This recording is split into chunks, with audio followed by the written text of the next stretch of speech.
you're set now. We missed a couple stories, a couple driving stories, so. We was making fence out north of the house down there, and we had got some of the wire stretched up, and the pickup was down at the other end. We left it down there somewhere or another. We'd come on back, a string in the wire. And I said to him, run down and get the pickup.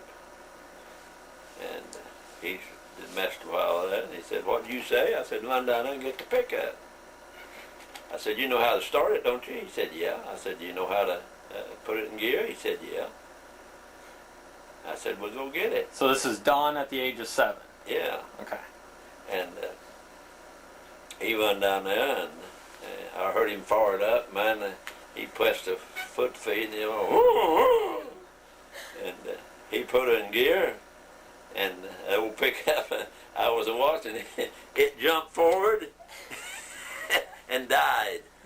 And he started up and put it in gear, and she jumped forward and died. And he put it in, got it started again and put it in gear, and that time he decided not to put quite as much gas in it, and here he come.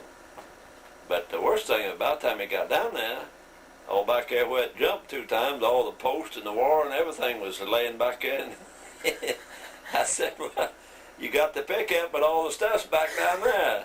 So I got in the pickup, and he made a big old circle out there in the field. And we went back down there, and he got us shut out, and I loaded the stuff back up. And he, from that time on, well, he was driving. And he didn't do the tractor quite as bad as he did the pickup.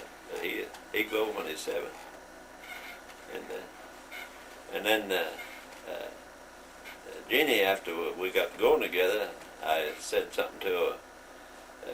Did you ever drive a car? And of course she was just 17, and she said, no, I never drove a car. I said, well, I'll teach you how to drive. And it was interesting, and she'd jump it and kill it, and a lot of different things, you know, but she learned pretty good in that old 47 Chevrolet. And I was like Angie now. Angie out here, she was up here, and I let her drive the pickup. She done it about the same way Donnie did till she got under how to. Now that was this one out here, and then you was learning to drive when you tried to kick me out of the pickup. No. Needs a clarification on that. We were in the blue pickup, the old blue. Yeah, old blue. It's a 78. Now, how old would you have been? I don't know. See, what year were you born? I don't think I was of age yet. I don't remember how big you was. I don't remember.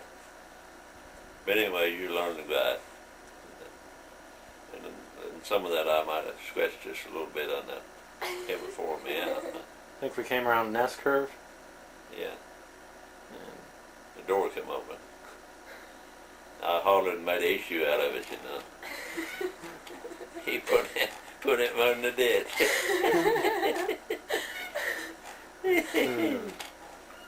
Remember trying to teach me stick shift? Do I? Remember trying to teach me how to drive a 5-speed? Yeah. Yeah. We killed it about 20 times.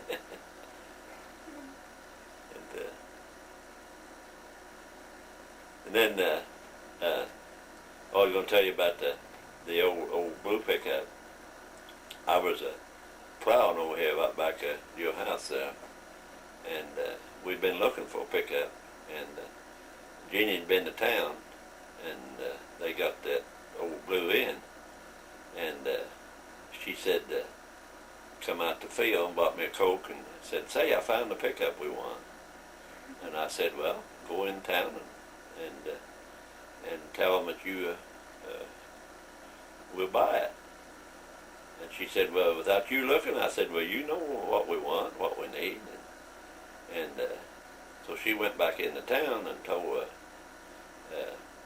Kenny Jennings was salesman, said, Don said we'd take that pickup, and he said,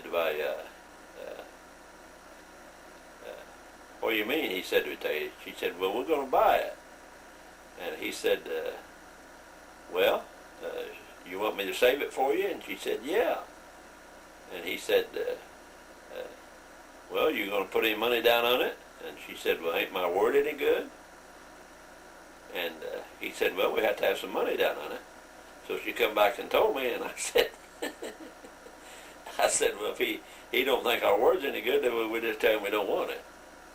And so I didn't go in that evening at all, and then we went in the next morning, and I kind of got on him about not taking our word for it, you know. And then she found this one here. The maroon one? Yeah, the new one here, over at Salem. We'd been looking for one, and I told her, if you find one, I'd like to have a maroon one. And she said, well, I would too. Said, that car that you had when we met and I learned to drive on was maroon. I said, yeah. We want to get a maroon one, and then she found that one, and we went the next morning. Then we went over there for me to look at it, and some folks from St. Clair had took it to St. Clair to test drive. They was interested in it. Jeannie about cried. She said, "Oh, they'll buy it. This sure as the world." Said, "That's exactly what we need, what we want." And we was inside there looking at some others, and them folks drove back there and parked it out there. And Jeannie was doing this here, you know. And I said, "Well, it don't make no difference. We can find another one." She said, "No, that's the one I want." And they come in and told the sales man, said, "Well," said, "that nice pickup, but we don't want it." Jeannie said, "Can I tell them we do? Can I tell them we do?" So that's how we come by the pickup.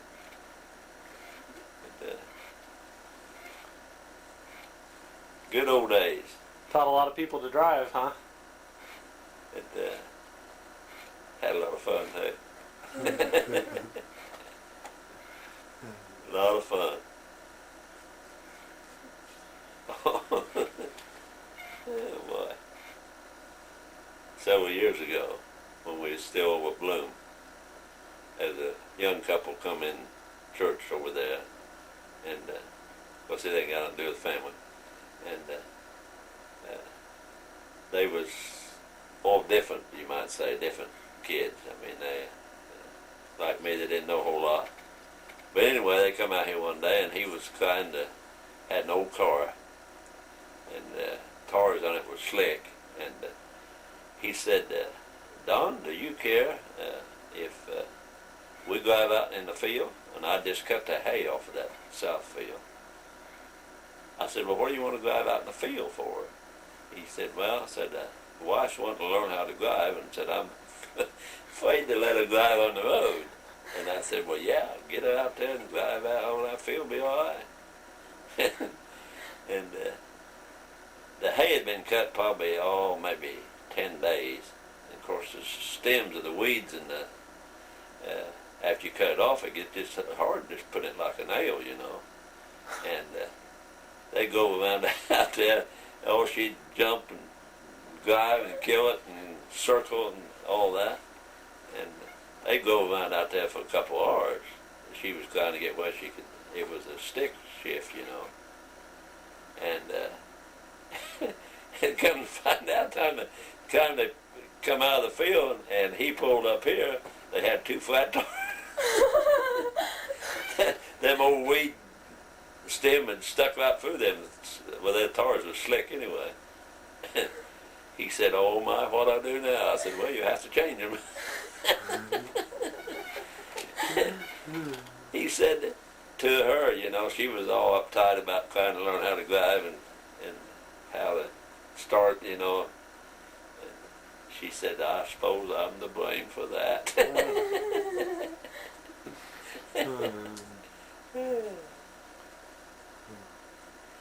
the one that I told you about. They lived at the south end. And they didn't have enough money to turn the utilities on. Didn't have no water. So he got to hauling water. And he said, "You care if I haul water from out here?" And I said, "No." I said, "As long as you don't leave it running or something." I said, and so they'd bring the jugs out and get the jugs full of water, not to do them overnight the next day. That's when I had King, and I said, Vic was his name. I forget what his last name was. But anyway, I said, "Now you want to be careful when, if I'm not out here and my dog's loose," I said, he'll bite you." He said, I said, "He won't bite me." I said, "Yes, he will." I said, "You be careful now. Don't get out and let him get you." And he pulled up there one day and jumped out of his car, and I was out there at the ferrying house. And took his jugs over here and was filling them up. And I heard the car pulled in. I didn't pay a lot of attention. And King was out there with me. And I looked up and I seen him coming up towards the house. And I thought, well, boy, I better get up there.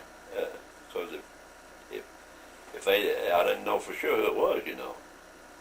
And I got right there by the building. And King had come around the other way. And he seen him and he took off. Vic took off towards his car. He thought he'd get to the car enough to open the door and get in. And old King was right on him. And he couldn't get the door open. King was going to get him, so he went around the car. And King was around the car after him. And he jumped up on the hood, and King jumped up on the hood and was ready to, and Vic got up on top of the car, and King was ready to go up on top of the car, and I heard King, and he froze. Oh, he would have ate him up. And afterwards he said, "You wasn't kidding, was you?" I said, "No, I sure wasn't." I said, he'll bite you." I said, "You find out where he's at before you get out anymore." And his wife was in the car, and she was just scared to death. She's standing there shaking. Old King was right up on the hood looking in the window at her and trying to get, he just froze. King just froze. He'd mind good. He just right there looked at him, and his hair up on his back was raised up, you know.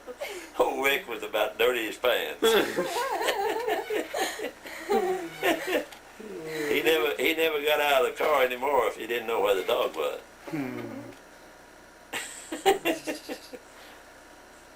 You had some good dogs, huh? Oh, he was a good one. And Wayne, you know, you heard us tell about that, didn't you? Wayne had a motorcycle. And King, somebody went by on a motorcycle, and King was out there by the road, and he went out towards the road, and they swerved and tried to hit him. And every time he heard a motorcycle, he'd just have a spell. And I told Wayne, I said, "Now, Wayne, don't you ride up here if you don't know where that dog's at, because he'll bite you." And Wayne didn't pay no attention to me, and he come up here one day and drove up in the yard right there. King nailed him, pulled him off of the bike, and we had to, and tore his britches and got a hold of him in the calf of the leg. We had to, I think you had to have 6 stitches took in that leg. And of course I had to, I didn't laugh at the time, but I did afterwards. I said, "Wayne, boy, I told you." He said, "Well, I didn't think he'd bite me like that." I said, "Well, he don't like a motorcycle." And old Wayne never did come by on his bike anymore. Wonder if I hadn't been out there, he'd probably really hurt him. He'd have tore his leg off. He pulled a ear off an old sow. Old sow tried to come out of the gate, and he put him back in. The old sow just kept it up, and he run out there and grabbed a hold of that sow's ear and held him for a long time, and finally he pulled parts of his ear off, and he would you know, probably killed him, keep him from coming out of that gate. Yeah, I could go down and open that gate and grind feed all day, and he'd sit right there, keep the hogs in. He was amazing. Where'd you get him? Bob raised him, my brother Bob. raised him up at Peoria. We brought him home. Yeah, if you see anybody's got a German Shepherd pup, so I'm gonna get me another. Okay. But I can raise him this summer and get him beyond the puppy stage this summer where he won't tear up the house. Yeah. Well, I can keep him where tie Corky up where he won't lead him off somewhere. Corky's got to go into town. He's a ladies' man. I know, I caught him the other day. It's all Peter's fault, too. You tell Peter I'm after him. Corky won't stay home.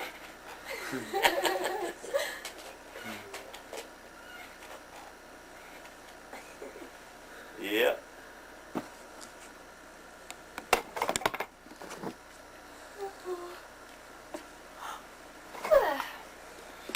Well, could I borrow that to go to Arkansas?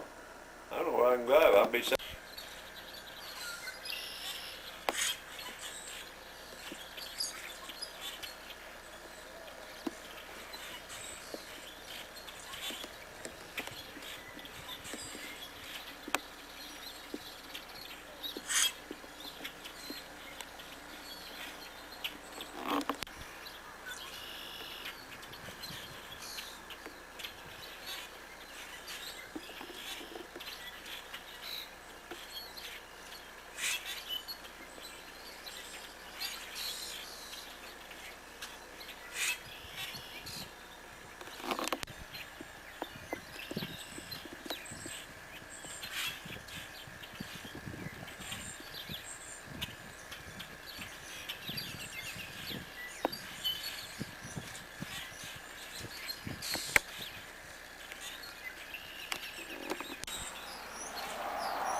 Grandpa says it still runs also.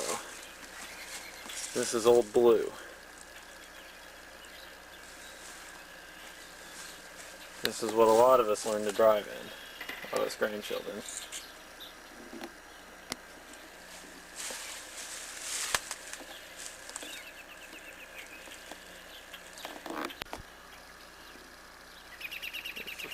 Back end of the house.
That grinding stone for the longest time used to be over in this area. That's where I always remember it.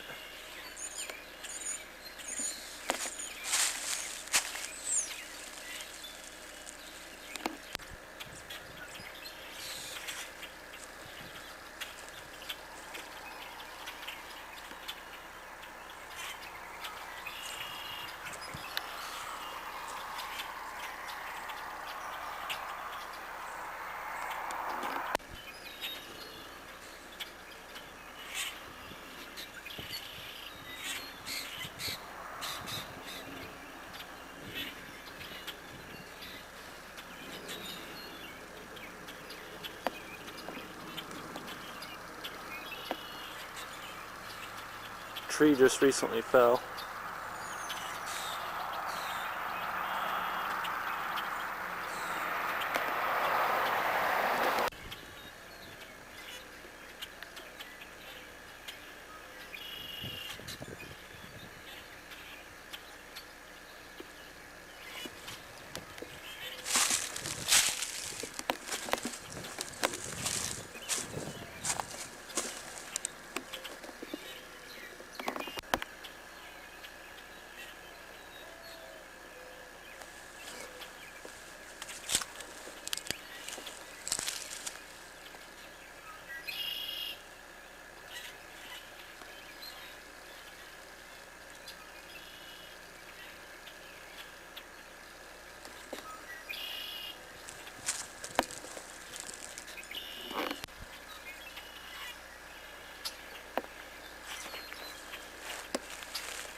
Garden.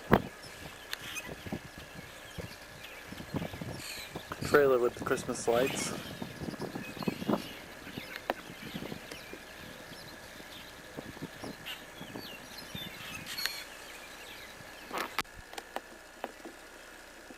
I don't know how good this is going to come out.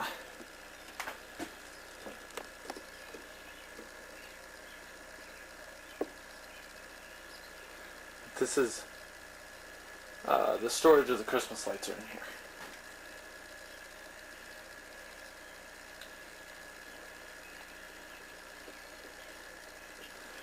And this goes on and on and on. Piles of stuff.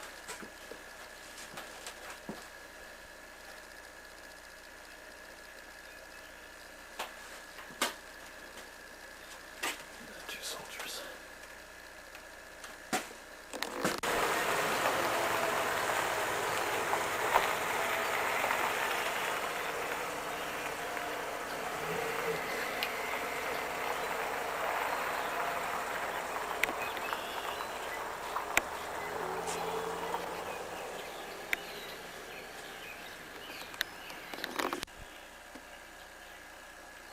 Trying to show all the lights here. Buckets. Buckets.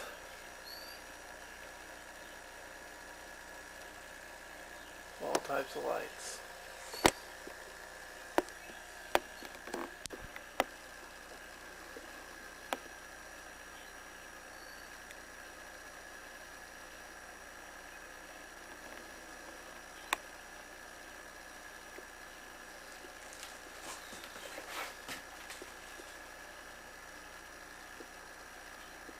Happy Holidays on it.